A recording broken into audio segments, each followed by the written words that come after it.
दिल जले, अरे लाले, यहाँ तो सभी दिल जले हैं। तूने कहा था तू कात्या के यहाँ कुत्ता बनकर नहीं रहना चाहता, लेकिन अब देख, तेरा बाप कुत्ता बनकर मेरे सामने तुम हिला रहा है। बॉलीवुड में विलन की एक अलग ही पहचान होती है। ये किरदार जो भी निभाता है उसे अक्सर लोग याद रखते हैं, और इन्हीं में से कुछ ऐसे कलाकार भी निकलकर सामने आते हैं जो विलन का किरदार निभाकर बेहद फेमस हो जाते हैं। इतने फेमस कि लोग उनके किरदार से ही उन्हें पहचानते हैं। अजीब जानवर है, कितना भी खाए भूखा ही रहता है। इन्हीं में एक किरदार था कातिया का। इस किरदार को निभाया था डैनी डेंजोंगपा ने। हमें खुशी हुई तुम्हारी बहादुरी देखकर। तुम्हें भी बहुत खुशी होगी ये जानकर कि आज के बाद तुम मेरे आइए बताते हैं कि आखिर इन्हें ये डैनी नाम कैसे मिला, और ऐसा क्या हुआ था कि वो अग्निपथ के सेट पर आग बबूला हो गए थे, और आखिर इन्होंने क्यों अमिताभ जी के साथ काम करने से मना कर दिया था। क्या थी अपने करियर का पहला ब्रेक मिलने के पीछे की दिलचस्प कहानी। तो चलिए इस वीडियो को शुरू करते हैं और देखते हैं कि आखिर इनकी क्या कहानी है। लेकिन आगे बढ़ने से पहले चैनल को सब्सक्राइब अवश्य करें। तो चलिए वीडियो को शुरू करते हैं। सलमान, सारी कायनात में हमारा एक ही दुश्मन है, और उस दुश्मन का नाम है फतेह खान। डैनी डेंजोंगपा का असली नाम शरिंग फिन्सो डेंजोंगपा है, जो कि एक बुद्धिस्ट परिवार से बिलोंग करते हैं। ये साल 1948 में सिक्किम में पैदा हुए। नैनीताल के स्कूल में पढ़े डैनी के बारे में कभी किसी ने नहीं सोचा था कि ये कामयाबी की इतनी ऊंची बुलंदियों को छू सकेंगे। कसम पैदा करने वाले की, तुझसे बड़ा गधा आज तक मैंने नहीं देखा। क्या? शुरू से ही इन्हें घुड़सवारी का बेहद शौक था। वो एक पेंटर, एक मूर्तिकार और एक राइटर है। उम्र के साथ साथ इनके शौक भी बदले, और जब इन्होंने 9 साल की उम्र में पहली बार सिनेमा घर में जाकर नया दौर पिक्चर देखी तो इन्होंने ठान लिया कि इन्हें भी ये कला सीखनी है। ये क्या किया तूने? लड़की की बदनामी होगी। कोई बदनामी नहीं होगी, तू खामखा की बातें मत किया कर। अब क्या होगा? और बस इसके लिए उन्होंने एक्टिंग स्कूल में एडमिशन भी लिया। जब ये फाइनल एग्जाम दे रहे थे तो उस समय के फेमस डायरेक्टर B.R. चोपड़ा साहब ने इन्हें देखा और इनसे इम्प्रेस हुए, और उन्होंने इनसे प्रॉमिस किया कि वो इन्हें पिक्चर में रोल जरूर देंगे। इसके बाद डैनी मुंबई गए और फिर इन्हें 1973 में आई धुंध मूवी में रोल मिला। बेजान चीजों में खून नहीं होता, मजा गोली की आवाज में नहीं, गर्म गर्म लाल लाल खून में होता है। B.R. चोपड़ा डैनी को पुलिस वाले का रोल देना चाहते थे, जो कि एक तरह से पिक्चर का हीरो था और मेन कैरेक्टर भी। लेकिन स्क्रिप्ट सुनने के बाद डैनी ने कहा कि अगर आप मुझे रोल ही देना चाहते हैं, ब्रेक देना चाहते हैं, तो आप मुझे इस फ्रस्ट्रेटेड हस्बैंड का रोल दीजिए। लेकिन वो पहले ही अमिताभ जी को ये रोल दे चुके थे।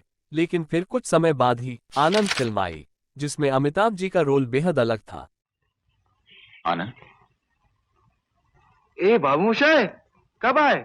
चोरी चोरी मेरा गाना सुन रहे थे? हाँ। कैसा लगा? बहुत खूबसूरत। और इसके चलते उन्होंने नेगेटिव रोल छोड़ दिया। इसके बाद चोपड़ा साहब ने शत्रुघ्न जी को ले लिया, लेकिन शत्रुघ्न जी समय पर सेट पर नहीं पहुंचे, और फिर अंत में ये रोल इन्हें ही मिल गया।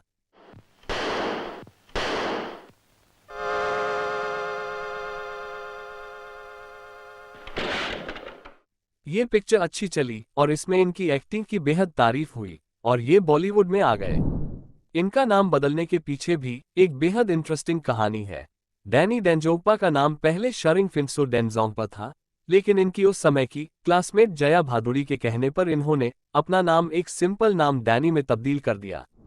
इन्होंने चोर मचाए शोर, फकीरा, संग्राम, कालीचरण, काला सोना जैसी कई फिल्मों में काम किया और तारीफ बटोरी। जो कपड़ों पर रंग चढ़ा दे उसे रंग रेजा कहते हैं, और जिंदगी पे जो मौत का रंग चढ़ा दे उसे चंगेजा कहते हैं। वैसे आपको शायद सुनकर हैरानी होगी कि इन्होंने अमिताभ बच्चन जैसे सुपरस्टार के साथ काम करने के लिए मना कर दिया। पूरे 18 साल लगे उन्हें अमिताभ जी के साथ काम करने में। लेकिन ऐसा क्यों? आगे बोल। नहीं बता। दरअसल उन्हें ये लगता था कि अगर कोई भी फिल्म चल जाएगी तो उसका पूरा क्रेडिट सुपरस्टार अमिताभ को ही मिलेगा, क्योंकि लोग उनके दीवाने थे, और अगर फिल्म नहीं चली तो सारा ब्लेम उन पर आ जाएगा। तुम अपन को 10-10 मारा, अपन तुमको सिर्फ 2 मारा। बुलेट मारा कि नहीं? है कि नहीं? अरे हाँ बोलना। अग्निपथ फिल्म, जो कि कितनी हिट हुई थी, ये हमें आपको बताने की जरूरत नहीं, उस फिल्म में काम करने से भी डैनी ने मना कर दिया था। मेरा रास्ता काटने की कोशिश मत करना, समझा? अपना उसूल कहता है हर गलती। लेकिन फिर वो मान गए और उन्होंने ठान ली कि वो ऐसा रोल करेंगे कि लोग यकीन करने लगेंगे कि वो अमिताभ से ज्यादा बेहतरीन एक्टर हैं। लेकिन फिर बाद में अमिताभ जी का सरल स्वभाव देखकर डैनी की सोच उनके लिए पूरी तरह से बदल गई। इस पिक्चर ने जितने रिकॉर्ड तोड़े उनकी तो कोई गिनती ही नहीं है। आज भी इस फिल्म का हर एक किरदार लोगों को याद है। इसके बाद उन्होंने अमिताभ जी के साथ कई पिक्चर्स करी, जैसे हम और खुदा गवाह। बादशाह खान, बादशाह वे, ये तुमने क्या किया? क्या किया तुम? तमाम उम्र के लिए अपने आप को जेल की सलाखों के पीछे कैद करवा दिया। क्यों बादशाह? हम आपको एक मजेदार किस्सा सुनाते हैं और ये भी अग्निपथ पिक्चर से ही जुड़ा हुआ है। बताया जाता है कि अपने एक पहले ही सीन के लिए डैनी ने एक असिस्टेंट से लड़ाई की थी क्योंकि उन्हें स्क्रिप्ट नहीं मिल रही थी और वो इस बात से बेहद नाराज थे। हमारे स्वागत के लिए तुमने फर्श पर कालीन नहीं बिछाया, इसलिए हमने लाशें बिछा दी। और उन्होंने उस असिस्टेंट को गुस्से में ना जाने क्या क्या कह दिया था। हालांकि जहां वो लड़ रहे थे उसी के साइड में मेकअप रूम था जिसमें अमिताभ जी थे। और फिर उन्होंने आकर डैनी को शांत किया और स्क्रिप्ट दी और उनसे कहा कि आप और मैं साथ मिलकर इस सीन को तैयार करते हैं। और उसके बाद फिल्म जिस तरह से हिट गई वो तो आप सभी जानते ही हैं। बहुत जल्द ऊपर जाना चाहते हो? घबराता हूं मैं। डैनी ने कई जबरदस्त रोल किए, उनकी आवाज और डायलॉग बोलने का तरीका सब कुछ बेहद अलग था और इसी वजह से उनके रोल को देखना लोग पसंद किया करते थे। उनके जो किरदार सबसे ज्यादा पॉपुलर हुए वो थे बंदिश फिल्म का कपिल कुमार, फिर वही रात का अशोक किरदार, अग्निपथ का कांचा, घातक फिल्म का कातिया, हम फिल्म का बख्तावर और बलवान फिल्म का भाईजी। कमिंग टू द पॉइंट, कहानी तुमने शुरू की थी, खत्म मुझे करनी पड़ेगी। कहते हैं शहर के डॉक्टर और कलेक्टर से बना के रखनी चाहिए। डॉक्टर? यानी कि हम पहले मिल चुके हैं? जी नहीं, ये हमारी पहली मुलाकात है। कचहरी में सबूत की जरूरत पड़ती है, समझा? सबूत मेरे पास है कांचा। कुत्ता है तू, कुत्ते का पिल्ला है, कुत्ता है तू, कुत्ता। वहां देखो, वहां मेरी बीवी खाना बनाती थी और यहाँ मेरे बच्चे खेलते थे। सबको जलाकर राख कर दिया। आग, पानी और भाईजी के साथ नहीं खेलना। आग जलाता है, पानी डुबोता है और भाईजी। इन रोल्स को लोगों ने बहुत ही ज्यादा सराहना दी थी। डैनी ने अपने पूरे फिल्मी करियर में 190 फिल्म्स करी हैं।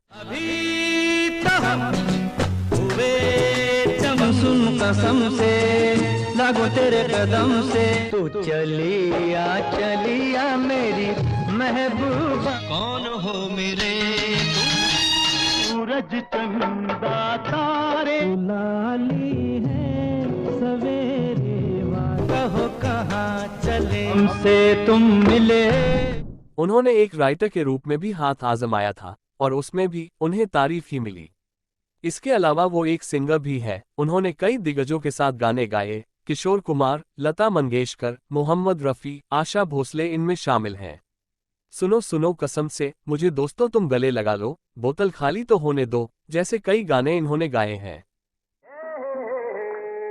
पानी के बदले पीकर शराब, कांटों में हम तुम ढूंढे गुलाब। हम ही हैं जो एक दूसरे के हैं साथी, जमाने में कोई हमारा नहीं। आज भले ही वो सिनेमा से दूर है, लेकिन उनकी कला से लोग आज भी खुद को एंटरटेन कर रहे हैं। वीडियो पसंद आया हो तो लाइक और शेयर करें और जाने से पहले चैनल को सब्सक्राइब अवश्य करें। मिलते हैं आपसे अगले वीडियो में।